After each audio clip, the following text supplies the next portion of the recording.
wabarakatuh. Selamat siang dan menjelang sore. Yang terhormat Bapak Safari selaku Kepala Sekolah SMA Kaduna. Yang terhormat Bapak Ibu yang dari bulan ini. Puji dan syukur kita panjatkan kepada Tuhan Yang Maha Esa karena pada hari ini saya dan Ibu Sinta akan melakukan disseminasi positif. Tapi untuk pertama, baiklah kita mendengarkan sepatah kata dari Bapak Kepala Sekolah kita, Bapak Ahmad Safari. Silakan Bapak. Bismillahirrahmanirrahim.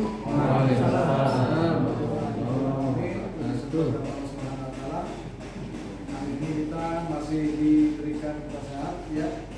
Dan kami hormati ibu-ibu yang di depan ini. Kita ibu bergerak ya, yang insya Allah mudah-mudahan terus bergerak. Tinggal berapa bulan lagi Bu? Kalau nggak salah 4 bulan lagi ya. 4 bulan lagi kita 4 kali lokakarya ya, sampai lokakarya yang akan datang ke 7 kalau nggak salah ya. Mudah-mudahan bisa berjalan lancar dan sukses ya. Saya hormati Bapak Ibu guru SMA Negeri 46 Jakarta. Hari ini kita terkait dengan diseminasi budaya positif. Tapi sebelumnya ya, dengan adanya kegiatan guru penggerak ini, saya ingatkan kepada Bapak Ibu sekalian ya, kegiatan guru penggerak itu sebenarnya punya arti untuk sekolah, terutama terkait dengan rapot sekolah. Jadi semakin banyak guru-guru yang ikut guru penggerak secara tidak langsung memberikan nilai rapot sekolah yang lebih baik lagi. Jadi seandainya kalau misalkan kita banyak, ya salah satunya ya, jumlah guru penggerak di sekolah itu secara tidak langsung itu juga memberi nilai dan juga berdampak kepada akreditasi sekolah yang akan datang. Jadi kalau rapot sekolahnya bagus, satu sekolah itu tidak mendapatkan penilaian apa istilahnya, kalau selama ini kan penilaian berkas ya, kemudian langsung ada penilaian secara kunjungan, maka nanti kalau rapot sekolah bagus kita tidak ada seperti yang kemarin-kemarin yang seperti kita lakukan. Jadi saya berharap ya Bapak Ibu yang masih belum ya, mendaftar sebagai guru penggerak ya, mudah-mudahan bisa mengikuti. Rata-rata udah atas 5 tahun semua ya. Ya, kalau perlu ada angkatan yang sekarang yang ke-11 nih. Ya, diikuti 11. Di SMA 1 Muhammadiyah 1 itu 15 orang mendaftar yang atas 2. Ya, SMA Muhammadiyah 1 ini ya, ini salah satu sekolah swasta di Jogja yang cukup bagus. Alhamdulillah kita sudah ada 2 orang calon guru penggerak yang baru, kemudian Bapak Ibu sekalian juga ada ya. Alhamdulillah ya, Pak Ilham sudah lolos ya, sudah lolos. Karena ini terkait juga dengan umur, dibatasi sampai umur berapa? 50 tahun. Nah, di atas 50 tahun sudah bisa juga mendaftar, tapi pengajar praktek saja. Kalau salah, pengajar praktek bisa nggak sekarang ya? Kalau untuk jadi fasilitator itu 50 tahun ke atas bisa, tapi kalau jadi CDG di komisi itu pada saat sekarang di bawah 50 tahun. 50 ya. Kalau CDG dari komisi. Ya minimal dari PP lah, dari PP ya. Kita sudah ada 2 PP, itu bukan dari PP ya. Nah, ada 3 malah kita ya. Alhamdulillah ada PP yang 3. Ya salah satunya ya saya. Salah satunya ya saya juga kalau mau sibuk-sibuk jadi kepala sekolah menjadi PP juga ya, mencari apa? Bukan hanya mencari kesibukan ya, sekedar kesibukan, tapi kita pengen nambah lagi pengetahuan, pengen nambah lagi wawasan. Ya. Di sini ada Pak Faisal nih kan, Pak Faisal jadi pengajar PPG kan? Pak ini kita harapkan bisa jadi PP nantinya. Ya, Pak Faisal. Kita bunuri lah, ujung pensiun ya. Kita harapkan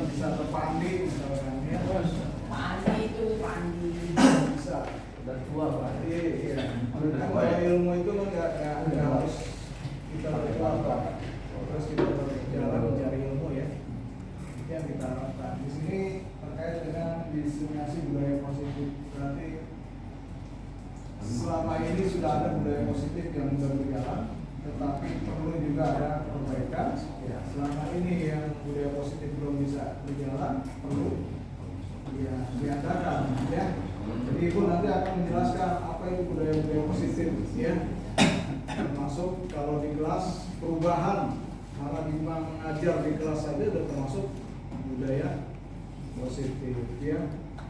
Katanya kalau dulu terpusat kepada pada guru yang sebagai ilmu pengetahuan, katanya zaman dulu itu yang namanya guru saking-sakingnya. Ada yang masuk kelas kagak bawa apa-apa, cuma bawa apa tuh kapur ya, bawa kapur ya. Anak betaktif banget ya, sekarang belum tentu ya. Nah, belum tentu, ya sekarang belum tentu yang guru bawa kapur, kagak bawa absen dan sebagainya itu jadi masalah malah ya. Sekarang beda dengan fenomena pada saat itu. Sekarang adalah pusat pembelajarannya adalah siapa? Siswa ya. Zaman dulu pernah namanya CBSA. Apa tuh? Cara belajar siswa aktif. Yang aktif adalah siswanya ya, gurunya biasa-biasa aja atau catat buku itu ya. Terus ganti sampai pada sebenarnya intinya adalah student center learning, pembelajaran terpusat pada guru ya. Ada lagi kurikulum baru KBK namanya ya. KBK. Terus yang terakhir adalah kurikulum baru adalah 2013 baru. Sekarang adalah kurikulum merdeka ya. Kalau nggak salah Indonesia dari zaman merdeka sampai sekarang itu udah 12 kali ganti kurikulum ya. Beda-beda sebenarnya apa kalau dilihat objek dari kurikulum. Padahal kalau melihat negara tetangga kurikulumnya dipakai itu lagi. Ya, dulu ada sekolah bagus pasti mengadopsi yang namanya kurikulum dari luar, namanya Cambridge ya. Cambridge itu kurikulumnya fenomenanya tidak jauh berbeda gitu aja. Cuma yang bedanya itu ada asesmennya. Bagaimana memberikan ujiannya, ya itu yang dibeda-bedakan. Tapi sebenarnya kurikulumnya sama aja. Ya ada A level, ada AS level ya. Itu ada O level gitu kan. Kalau AS level itu setara dengan SMP dan SMA kelas 1 ya. Kalau sekarang kurikulumnya mereka fase E. Tapi lebih banyak ke praktikumnya kalau kurikulum Cambridge itu kan. Ada fase F itu adalah kalau di Cambridge adalah A level. A level itu adalah yang kelihatannya lebih tinggi gitu kan. Lebih banyak pengenalannya lebih tinggi. Ya, sebenarnya ngaduk juga ada dari kurikulum ya.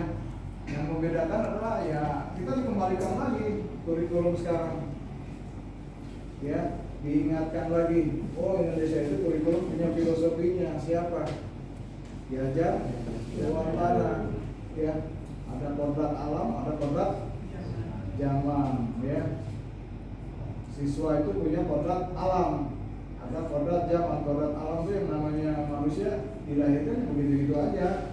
Dari zaman Adam, Nabi Adam ya, kodrat alamnya apa, insting yang ada apa ya. Kodrat zamannya berubah-ubah terus sesuai dengan perkembangan ilmu pengetahuan dan teknologi.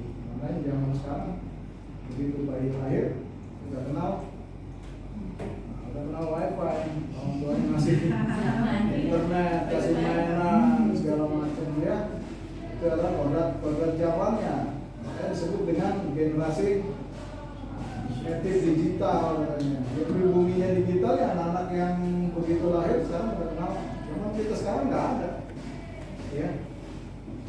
Yang kita dulu pernah, iya zaman saya main komputer itu pakai disketnya dari yang CBI kan, lalu disketnya kecil, lalu pakai apa? SD. Nah, SD sekarang udah mulai hilang, udah langsung kita pakai apa tuh? roket ke laut, awan gitu kan, simpan di awan. Terus simpan di awan data-datanya, begitu perang satelit ditembak, bis, nggak terbang segala macam nggak ada ya. Ya. Sekarang kan menyimpan data Indonesia nggak di dalam negeri. Ya, database kependudukan kita simpan masih di luar negeri, kita di India di mana. Ya, seperti itu. Makanya baik-baiklah dengan negara-negara yang ada di kita. Ya, saya rasa itu aja. Ya, Bapak Ibu, ya, terima kasih. Mudah-mudahan bisa memberikan informasi buat teman-teman. Ya, saya akhiri bila terlihat. Assalamualaikum warahmatullahi wabarakatuh. Saya makan dulu pengen. Terima kasih kepada Bapak Ahmad Safari yang telah memberikan pencerahan dari kita. Baiklah Bapak Ibu, kita akan mulai untuk modul 1-4 yaitu tentang budaya positif. Ya, Bapak Ibu, ini adalah fasilitator pembantu saya. Karena saya CGP rekognisi, jadi kalau kita CGP reguler, karena saya berasal dari pengajian praktik, kemudian saya daftar jadi fasil, lulus. Nah, kalau untuk syarat jadi CGP harus lulus fasil dulu, dan ketika menjadi CGP rekognisi itu ketika daftar belum berumur 50 tahun. Dulu waktu saya daftar belum berumur 50 tahun, saya jadi berperan ganda. Belum Pak. Jadi saya masih bisa daftar CGP rekognisi, jadi saya berperan ganda sebagai fasilitator di Gunung Gerak Angkatan 9 dan CGP sekaligus CGP rekognisi di Angkatan 9. Ini adalah fasilitator pembantu saya, namanya kalau rekognisi fasilitator pemandu, yaitu Aisyah Utia Rahmat dari Gorontalo. Ini kayak orang Korea. Ya. Ini beliau dari Gorontalo, ya. Mas Asrama. Ini Muskinta. Perkenalkan.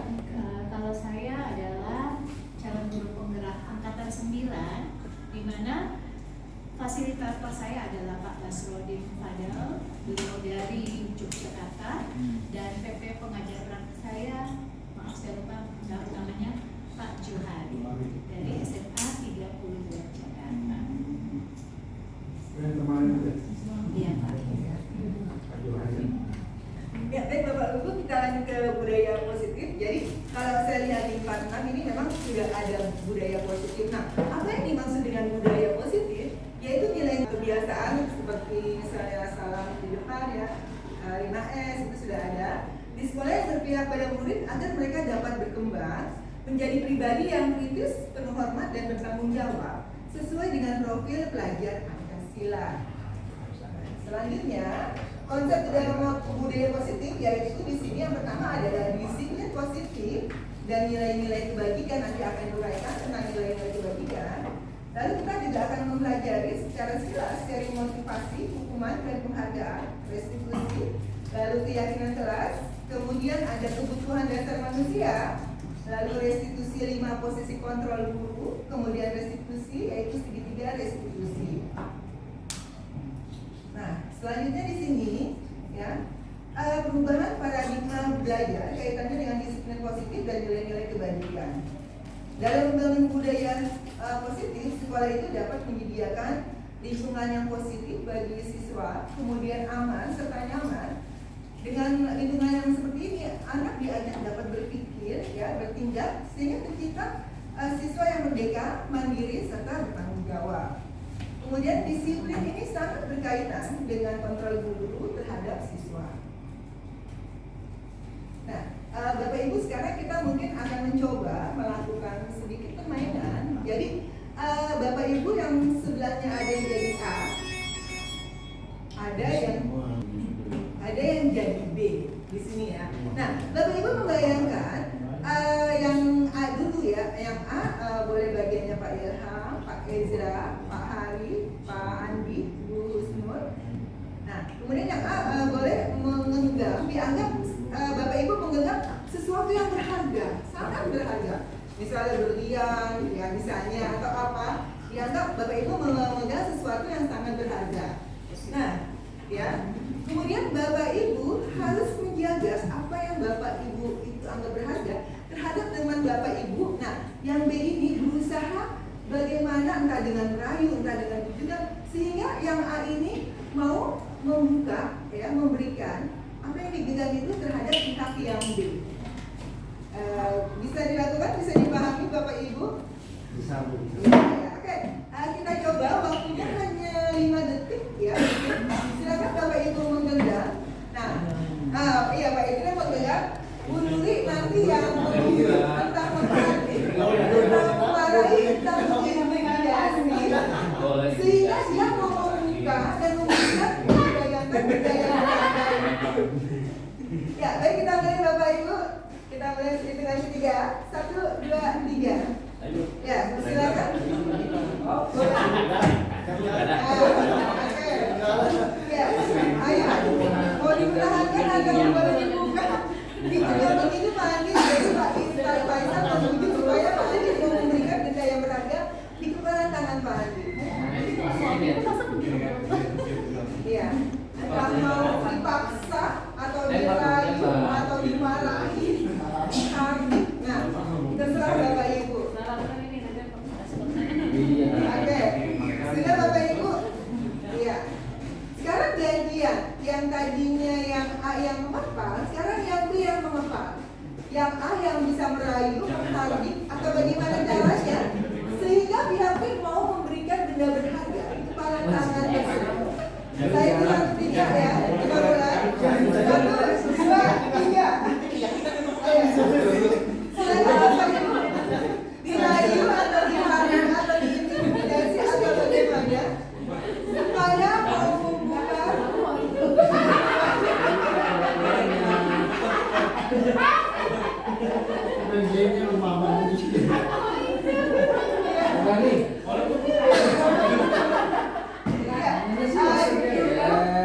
Saya mau menanyakan kepada pihak yang dulu, apakah pihak A bersedia membuka atau tidak? Atau mempertahankan benda yang dimiliki yang berharga tersebut? Bagaimana Tiara? Kalau Pak Faisal malah nyuruh masuk. Mempertahankan. Pak Ira mempertahankan. Pak Ezra? Bersedia. Pak Hari? Bersedia. Bu Usma? Mempertahankan. Pak Andi? Oh, langsung bersedia. Hanya. Oh, pasrah baru. Pasrah. Sekarang kita bisa tanya kepada yang pihak B. Pihak B mempertahankan nggak ketika mau diminta pihak A? Mempertahankan. Mempertahankan. Hari? Tergantung penawarannya, Bu. Oh, Penawaran menarik saya lepas. kalau Pak Bari? Keyakinan dari saya. Dari pas. Oke, kalau Ibu Nuri? Mempertahankan. Bu Lisi? Mempertahankan. Pak Faisal? Tarik ulur. Jalan yang benar gitu ya. Langsung nggak minta siapa?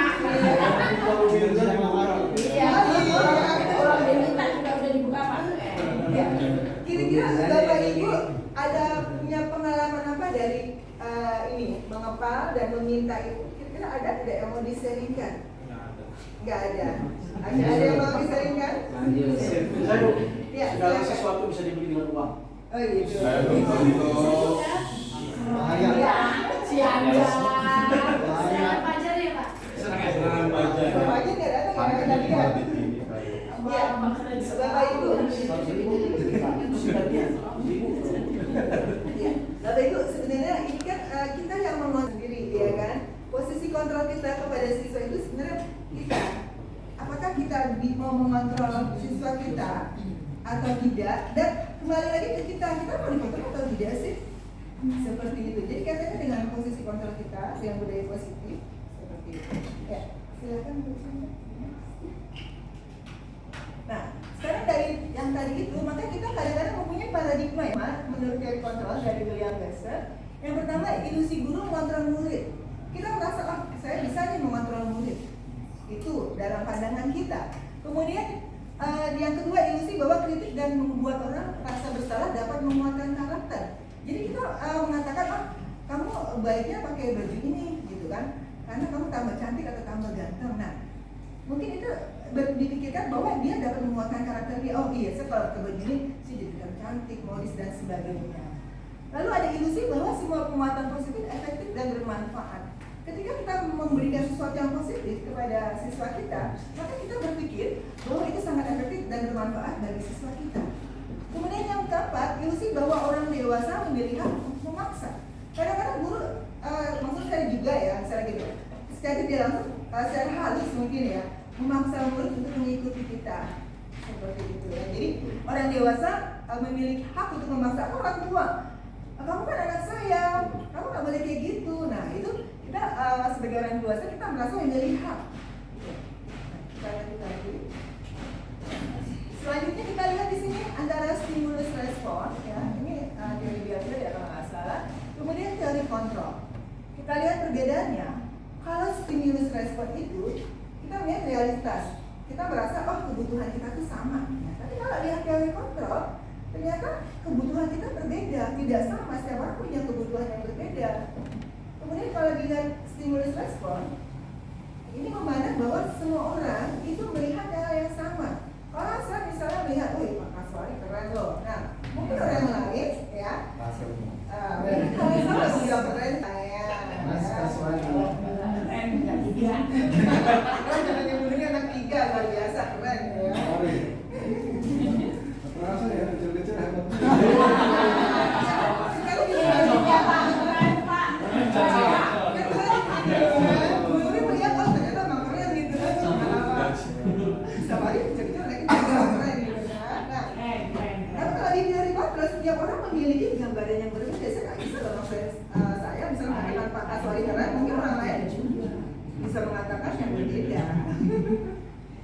Nah, kemudian kita mencoba mengubah orang agar berpandangan sama dengan kita, ya secara pelan-pelan. Atau misalnya kalau mau politik, kita pelan-pelan kita pilih A gitu. Si A si ini karena ini secara pelan-pelan kita memasukkan paham kita ya sehingga pandangan orang itu sama dengan kita. Tapi ketika kita lihat teori kontrol, kita berusaha memahami pandangan orang lain tentang dunia. Jadi kita memandang orang lain juga tidak harus memaksakan diri kita. Kemudian untuk stimulus respon, perilaku buruk dilihat sebagai suatu kesalahan. Tapi kalau di teori kontrol, semua perilaku memiliki tujuan. Ya, mungkin menurut kita itu buruk, tapi padahal dia mempunyai tujuan tertentu. Oh dia nggak masuk gitu kan? Kemarin siapa yang bilang oh dia nggak masuk? Oh ternyata di balik itu dia ada tujuan karena membantu orang tuanya. Bunuh dia kalau nggak salah ya. Nah, membantu orang tuanya. Jadi dia lalu orang lain bisa mengontrol saya, tapi ketika dari kontrol hanya Anda yang bisa mengontrol diri Anda, orang lain tidak bisa. Kemudian saya bisa mengontrol orang lain. Ya, saya bisa loh mengontrol si A, tapi kalau di teorinya Anda tidak bisa mengontrol orang lain. Kemudian pemaksaan ada pada saat rujukan gagal. Jadi ketika saya membujuk, ayo dong buka dong tangannya. Bukan dong dibujuk, kamu baik deh, saya kasih roti ya, tapi kita nggak mau. Akhirnya kita memaksa ya. Jadi kalau pemaksaan ada pada saat rujukan, ya, pada rujukan gagal ya. Sehingga ketika rujukan kita gagal, maka kita memaksa orang lain. Kemudian kolaborasi dan konsensus menciptakan pilihan-pilihan yang baru. Jadi dengan kita mengkolaborasikan segala kegiatan dengan orang lain, maka kita akan menciptakan pilihan-pilihan yang baru. Nah, ini ada teori kontrol ya, teori pilihan ini banyak sekali yang akan kita bahas sebenarnya banyak ini ya. Tapi kita nggak terlalu banyak ya, kita hanya singkat-singkat aja. Tadi ini ya, makna disiplin, belajar kontrol diri, kemudian ini teori kontrol dan atau teori pilihan. Semua perilaku memiliki tujuan. Ini ada motivasinya. Lalu ada model berpikir menang-menang win-win ya. Lalu kolaborasi dan konsensus menciptakan pilihan baru. Lalu ada realitas kebutuhan kita berusaha memahami pandangan orang lain. Tadi sudah ada ya, setiap orang memiliki pandangan berbeda. Kaitannya dengan teori motivasi ya, ada lalu ekstrinsik intrinsik ya Pak, terima kasih. Lalu ada terima kasih ya Pak. Iya Pak. Mau nanya lagi ya Pak? Udah makasih. Terima kasih Pak. Ya, lalu ada 5 prinsip kontrol, 5 kebutuhan dasar, nilai-nilai kebajikan, segitiga restitusi, ada keyakinan kelas 3. Ya, nanti nah, kita lanjut nilai-nilai kebajikan universal. Di sini nilai-nilai yang positif yang ada pada diri manusia. Nah, kita lihat di sini pasti setiap perilaku memiliki tujuan. Misalnya kalau kawas ke depan pasti ada tujuannya. Misalnya seperti itu, ya. Nah, iya, pasti ada tujuan kan? Setiap kita melakukan sesuatu, pasti ada tujuan. Oh, karena apa? Oh, karena lapar, seperti itu. Lalu dengan mengaitkan nilai kebajikan yang diyakini seseorang, maka motivasi intrinsiknya akan terbangun sehingga menggerakkan motivasi yang ada dari dalam supaya mencapai tujuan yang mulia yang diinginkan. Lalu nilai kebajikan yang ingin dicapai setiap anak Indonesia kita kenal dengan sekarang profil pelajar Pancasila. Ya, ada itu ya, proyek-proyek yang kelas 10 juga ya. Yaitu apa? Beriman, bertakwa kepada Tuhan Yang Maha Esa dan berakhlak mulia, mandiri, berdalih Kristus, berkebijakan global, bergotong royong dan kreatif. Nah, kita lanjut lagi teori motivasi, hukuman dan penghargaan serta restitusi. Kita lihat di sini teori motivasi perilaku manusia. Yang pertama, untuk menghindari ketidaknyamanan hukuman, apa yang akan terjadi apabila saya tidak melakukannya? Misalnya disuruh pasang parit, ibu, kamu guru penggerak ya, kamu guru penggerak ya. Nah, kemudian di sini kan berarti ada motivasi eksternal dari luar yang menggerakkan kita. Nah, terus kalau kita tidak mengikuti, apa yang akan terjadi apabila saya tidak melakukannya? Nah, kadang-kadang juga untuk mendapatkan imbalan dari orang lain atau institusi, apa yang akan saya dapatkan apabila saya melakukannya? Apa sih yang saya akan dapat ketika saya jadi guru penggerak? Itu juga motivasi eksternal. Lalu motivasinya untuk menghargai diri sendiri. Oh, saya akan jadi guru penggerak ya. Jadi yang seperti apabila saya melakukannya, saya akan bagaimana? Ini sudah masuk motivasinya ke dalam internal ya. Kalau saya jadi guru penggerak, ya saya akan seperti apa? Pasti saya bagus gitu kan, dapat ilmu itu. Nah, kaitannya kita lanjut lagi dengan Ki Haji Dewantara, merdeka. Merdeka itu artinya tidak hanya terlepas dari perintah, akan tetapi juga cakap buat memerintah diri sendiri. Ya, ini dari pemikiran konsepsi keteladanan sikap merdeka, catatan kelima ya dari 2013 halaman 469. Nah, selanjutnya apa sih restitusi? Restitusi ini menciptakan kondisi bagi murid memperbaiki kesalahan mereka sehingga mereka bisa kembali normal ya, maksudnya kepada kelompok mereka dengan karakternya yang lebih kuat. Jadi di sini juga tidak hanya kita sendiri, tapi kita harus berkolaboratif dengan siswa, ya, mengajarkan murid untuk mencari solusi untuk masalah mereka. Ini juga nanti katanya sebenarnya dengan coaching juga ya. Dan membantu murid berpikir tentang orang seperti apa yang mereka inginkan, ingin menjadi tujuan Anda dan bagaimana mereka harus memperlakukan orang lain. Nah, selanjutnya di sini ada 9 ciri restitusi. Yang pertama bukan untuk menebus kesalahan, namun untuk belajar dari kesalahan. Ketika kita salah, oh iya ya, saya salah nih ngasih nilai orang itu. Ya, anak ini saya kasih nilai salah. Nah, kita akan belajar. Oh iya, besok-besok saya akan lebih teliti lagi ketika mengasih nilai kepada anak. Karena anak akan dirugikan, misalnya seperti itu. Lalu juga memperbaiki hubungan, jadi lebih baik lagi. Ini kita menawarkan, tapi bukan paksaan. Lalu juga menuntun untuk melihat ke dalam diri. Jadi kita merefleksikan terhadap diri kita apa yang telah kita lakukan. Lalu juga mencari kebutuhan dasar yang mendasari tindakan kita. Di sini restitusi diri adalah cara yang paling baik ya. Jadi kita merefleksikan terhadap diri sendiri. Lalu ada restitusi fokus pada karakter bukan tindakan. Jadi karakter orang tersebut. Misalnya kenapa sih dia melakukan itu? Ya, karakternya seperti apa? Lalu ada restitusi fokus pada solusi, bukan menunggu atau tidak ada solusinya. Lalu mengembangkan murid yang berbuat salah pada mengembalikan murid yang berbuat salah pada kelompoknya. Nah, selanjutnya kita lanjut kepada keyakinan kelas. Ya. Nah, kita kan mengajar di sini. Kadang-kadang kita mungkin buat peraturan ya, peraturan tidak, gitu. Nah, sekarang mengapa tidak peraturan saja? Mengapa harus ada keyakinan kelas? Mengapa kita memiliki peraturan harus menggunakan helm bila mengendarai kendaraan roda 2? Mengapa kita memiliki peraturan 3M? Masa pandemi harus menggunakan masker, mencuci tangan, dan menjaga jarak 1,5 meter. Mengapa kita memiliki peraturan harus datang tepat waktu pada saat mengikuti pelatihan? Tidak hanya pelatihan saja sebenarnya ya. Nah, untuk mendukung motivasi intrinsik, maka kita kembali ke nilai-nilai atau keyakinan yang menggerakkan seseorang dibandingkan mengikuti serangkaian peraturan-peraturan. Kita bisa lihat dulu ya. Nah, di sini maka restitusi ini kita adalah di dalam sekolah ini ada nah, budaya positif tadi misalnya salam-salaman, terus saling support ya.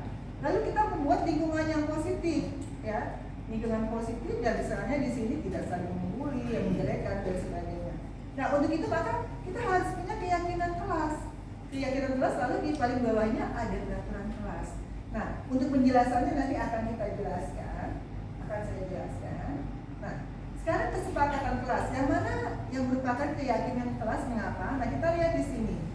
Ini contohnya ada Dharma Wanita Persatuan 1. Kesepakatan kelasnya, datang tepat waktu, mengucapkan salam, menjaga kebersihan sekolah, berdoa sebelum dan sesudah kegiatan, aktif dalam pembelajaran.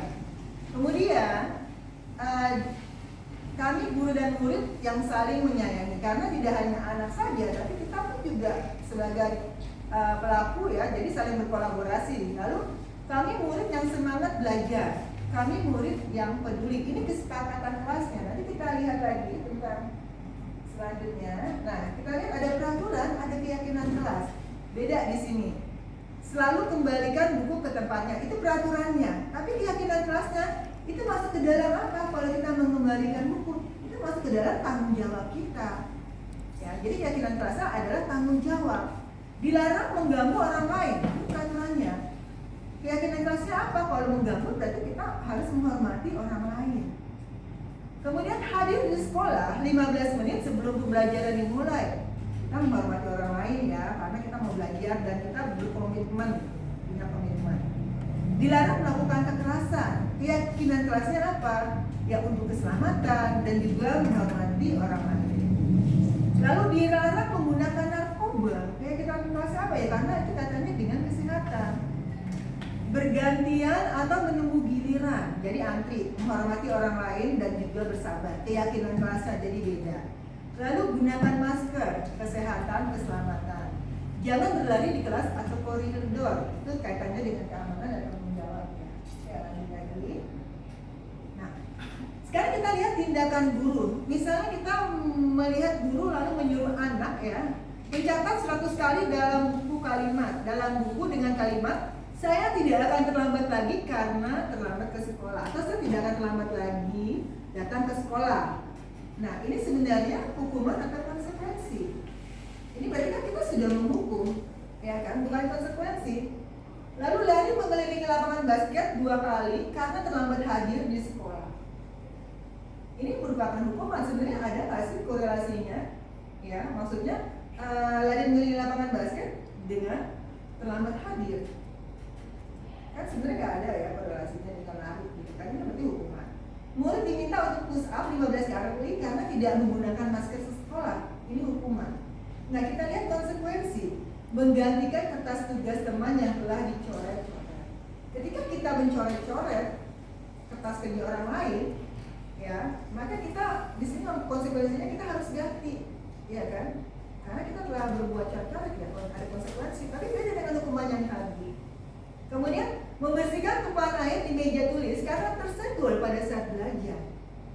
Ya, karena misalnya kita senggol air tanpa sengaja ya kita harus membersihkan. Itu konsekuensinya. Tapi kalau murid disuruh untuk mengenakan sepatu seharian di sekolah karena tidak mengenakan sepatu hitam, ya, nah ini hukuman. Kemudian tadi mengelilingi lapangan basket 2 kali karena selama 10 menit untuk pelajaran PJOK. Ini adalah konsekuensi.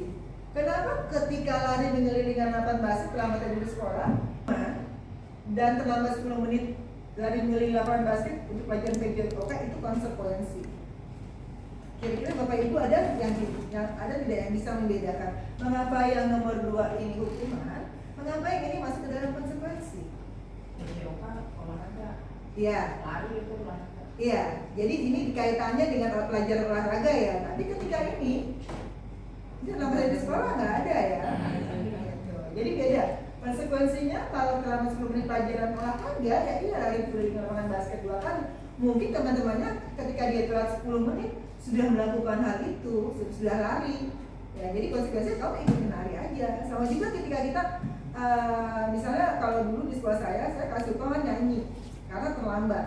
Karena apa? Karena dia belum nyanyi, anak udah nyanyi Indonesia Raya, dia belum nyanyi Indonesia Raya, belum berdoa. Ya, itu konsekuensinya, bukan hukuman, tapi memang konsekuensinya seperti itu. perbedaan hukuman dan konsekuensi.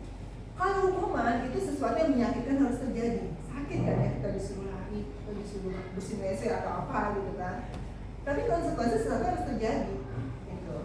Lalu hukuman membuat anak sakit fisik maupun hati, gue sebelo, gue disuruh nyapu gitu kan. Nah, ini untuk jangka waktu yang lama mungkin susah, tapi kalau membuat anak merasa tidak nyaman dalam jangka waktu yang pendek, mungkin saat itu tapi setelahnya dia tidak, karena dia oh iya karena saya telah saya harus seperti ini.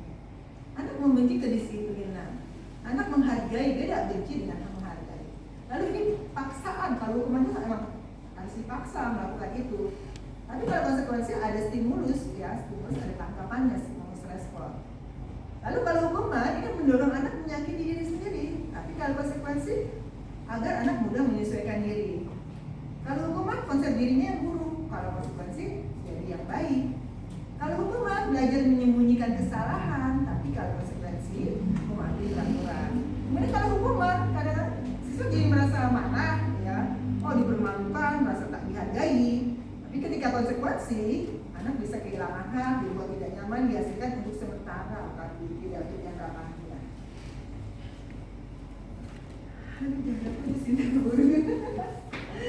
Ya, sekarang kita lihat dari hukuman dan disiplin. Ini identitas yang gagal, ini identitas yang sukses. Tadi sesuatu yang menyakitkan harus terjadi, konsekuensi sesuatu harus terjadi. Tapi ketika restitusi ini adalah pilihan. Tapi kalau restitusi adalah menstabilkan, gitu ya. Lalu kalau hukuman tidak nyaman untuk murid, ya. Tapi jangka panjang. Kalau konsekuensi jangka pendek. Kalau restitusi memuatkan murid.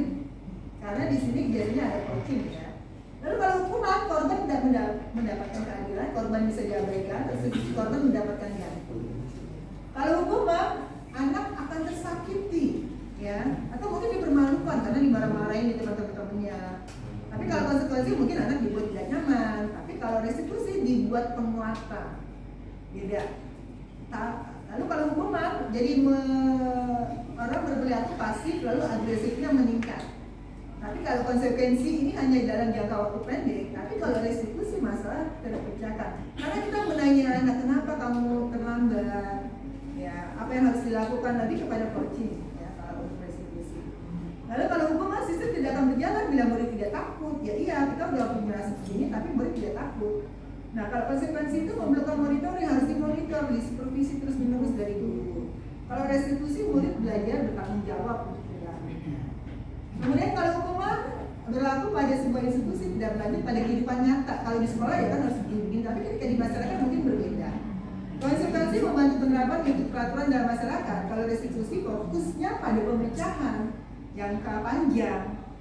Ya, kalau peraturannya adalah kamu harus lari keliling lapangan. Kalau konsekuensi, apa peraturannya? Mampu kamu melakukannya. Kalau restitusi, apa kamu yakin bisa melakukan itu? Apa yang bisa kamu lakukan untuk memperbaiki? Lalu kalau hukuman itu anak bisa benci dengan peraturan. Tapi kalau konsekuensi anak menghormati peraturan. Kalau di restitusi menghormati dirinya dan orang lain. Jadi lebih kepada restitusi yang lebih baik. Saya sih. Ya, ya kebetulan. Oke. Ya, sampai sini Bapak Ibu ada yang mau bertanya, silakan bertanya. Karena saya akan berdua dengan Bu Sita, masih 3 materi lagi yang akan dibawakan oleh Bu Sita secara umum. Kalau tidak ada, saya persilakan Bu Sita. Terima kasih Bapak Ibu. Terima kasih Bapak Ibu sekalian. Saya akan langsung dengan 5 kebutuhan ini berlaku untuk semua manusia, siswa maupun seorang guru. Ada 5 kebutuhan dasar manusia, yaitu kasih sayang dan adanya rasa diterima, penguasaan, kesenangan, dan kebebasan maupun bertahan hidup. Jadi 5 kebutuhan dasar ini dimiliki oleh setiap manusia.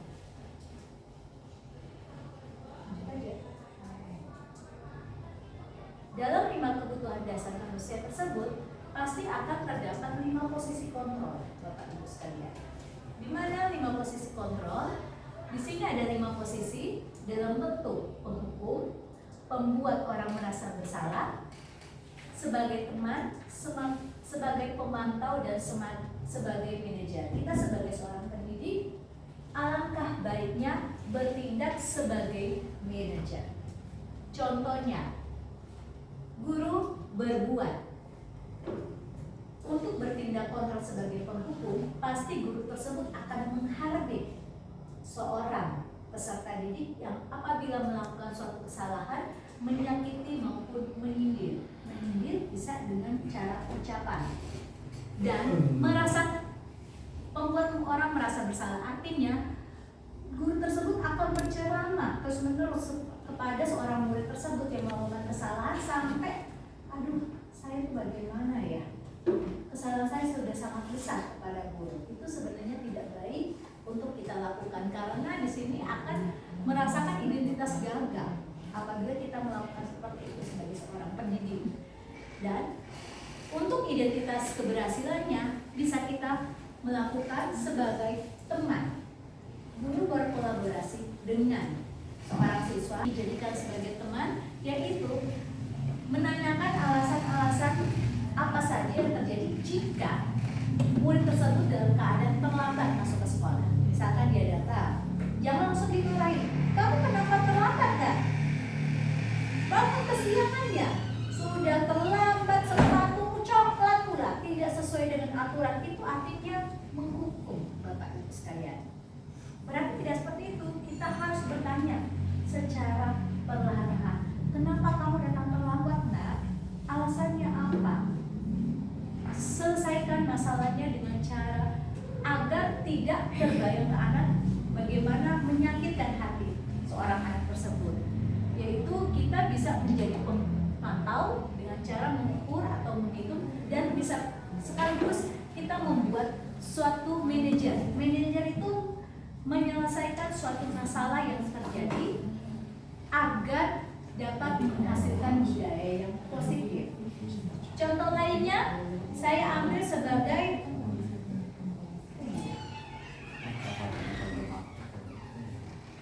hasil yang ditimbulkan apabila kita menghukum seorang anak dengan cara menghardik, menunjuk-nunjuk maupun menyakiti, yaitu anak tersebut bisa memberontak dan bisa menyalahkan orang lain dengan cara berbohong.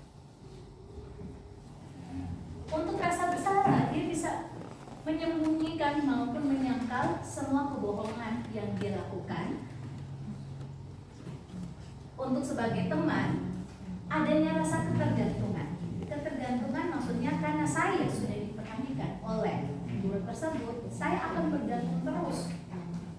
Oh, saya dipercaya, guru ini mempercayai saya, jadi saya akan bergantung dengan guru tersebut. Dan pemantau itu sebagai seorang guru bisa menjadi posisi kontrol untuk menghasilkan penyesuaian diri apabila diawasi, dan untuk manajer bisa menghasilkan penguatan secara pribadi. Next aja.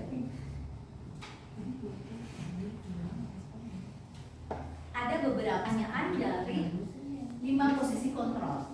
Yang pertama, saya kecewa sekali dengan kamu. Kecewa sekali berarti posisi kontrolnya yaitu membuat orang merasa bersalah. Contoh lainnya, kamu tidak pernah melakukannya, menghukum, berarti lebih ke penghukuman.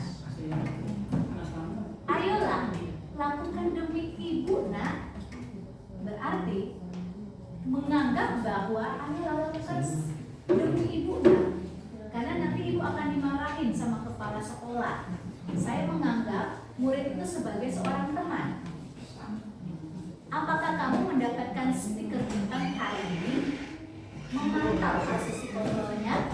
Bagaimanakah kamu bisa menyelesaikan masalah ini? Nah, posisi kita baiknya berada di posisi manajer. Dan terakhir, kamu selalu yang paling terakhir dalam mengumpulkan tugas yang diberikan. Berarti itu lebih ke posisi kontrol. Dalam hal ini adalah penghukum. Di antara posisi kontrol itu terdapat peraturan pemantau, inspeksi atau pemberian hadiah, dan adanya juga nilai-nilai manajer dalam memperbaiki. Kalau kamu tidak, saya akan, nah ini bisa dalam bentuk pemberian hukuman ataupun apa yang kamu yakini, bagaimanakah memperbaiki masalah ini? Nah, memperbaikinya kita dapat mendapatkan dengan yang kita butuhkan, yaitu dengan cara nilai-nilai manajer perbaikan. Langsung ke segitiga restitusi. Dalam segitiga restitusi ada 3 bagian. Yang pertama yaitu validasi kebutuhan, yang kedua adalah menstabilkan identitas, dan yang ketiga adalah menanyakan keyakinan. Menanyakan keyakinan itu kalau di dalam kelas, Bapak Ibu sekaligus, adalah kesepakatan kelas. Tapi sekarang karena kurikulum merdeka kita memakai keyakinan kelas. Untuk validasi kebutuhan, kamu tentu punya alasan mengapa melakukan hal tersebut, karena kebutuhan. Menstabilkan identitas, setiap orang pasti melakukan suatu kesalahan, maupun kamu bukan satu-satunya yang pernah melakukan hal tersebut. Manajer atau manajemen keyakinan, nilai-nilai apa yang telah kita sepakati dan kamu ingin menjadi orang seperti apa. Ini ada beberapa contoh untuk menstabilkan suatu identitas dengan cara membuat anak yang merasa gagal karena berbuat salah menjadi positif terhadap dirinya sendiri. Guru berkata, berbuat salah itu adalah hal yang manusiawi. Tidak ada manusia yang sempurna. Bapak dan ibu juga berbuat salah, dan ini adalah hal yang saat ini saya lakukan ya, Bapak Ibu. Saya membuat kesalahan dalam pemberian rapor, dan saya juga meminta maaf kepada orang tua. Saya salah mengcopy ledger saya, Bu. Ada 3 pelajaran saya salah mengcopy, dan saya memperbaikinya lagi sekarang. Tidak masalah, karena kan di sini masuk ke menstabilkan identitas. Kita pasti bisa menyelesaikan masalah ini.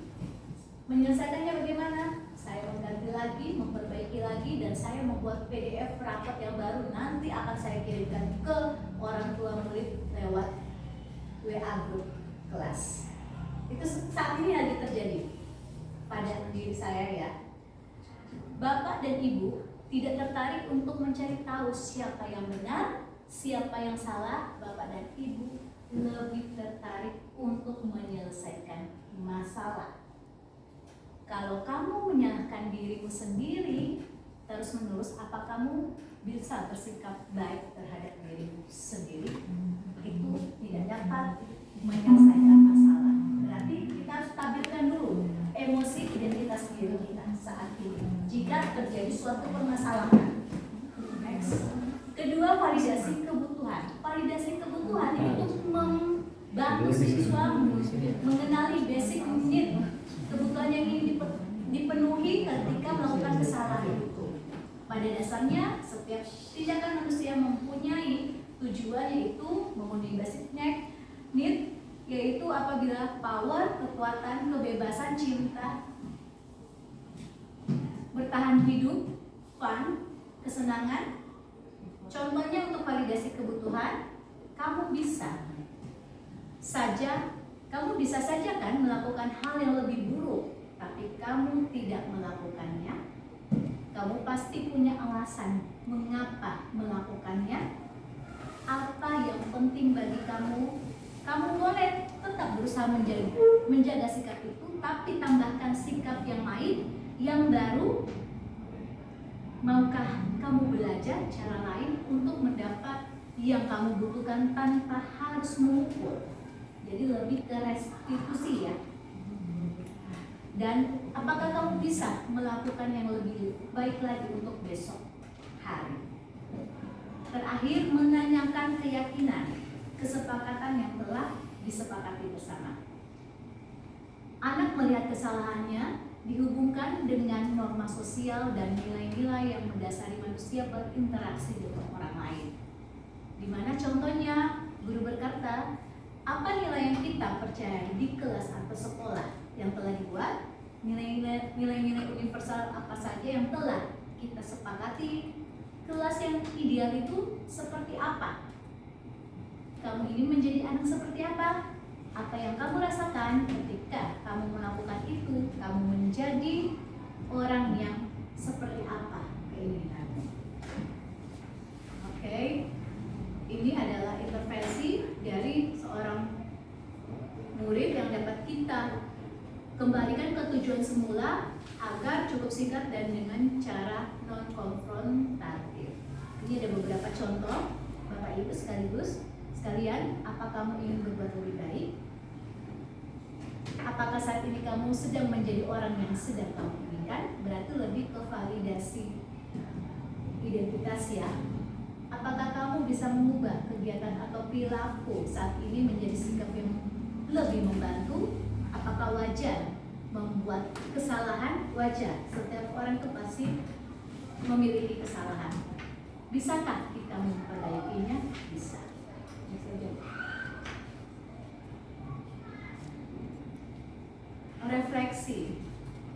Refleksi berarti hasil yang didapatkan, yaitu hal baru apa saja yang dapat merubah paradigma saya yang saya dapatkan. Hal barunya itu dalam budaya positif kita bisa menciptakan suasana jalan yang menyenangkan, yang efektif, yang kreatif dan inovatif, sehingga budaya positif itu dapat tercipta dengan adanya suatu keyakinan kelas yang telah dibuat secara bersama. Perasaan apa yang muncul selain khususnya mengenai makna disiplin dan motivasi intrinsik? Makna disiplin itu harus dimiliki oleh semua peserta didik maupun semua guru. Bukan hanya kita menuntut ke murid saja, tetapi seorang guru juga harus melakukan tindakan disiplin dan motivasi intrinsik. Peran Amon seperti apakah yang telah saya lakukan selama mengikuti modul ini? Saya akan mengikuti seperti filosofi Ki Hajar Dewantara, yaitu Tutu Wuri Handayani, Imadia Mangunkarso, dan apa satu lagi saya lupa. Ingarso Sunggono, saya lupa. Dan yang keempat, saya akan menjadi among yang seperti apa setelah mengikuti modul ini. Saya ingin menjadi seorang calon guru penggerak yang dapat mengimbaskan ilmu yang sudah saya dapatkan, dan saya akan mendorong teman-teman yang lain, ayo ikut CGP di angkatan berikutnya. Ayo, nggak apa-apa. Oke, terima kasih Bapak Ibu sekalian. Salam guru penggerak.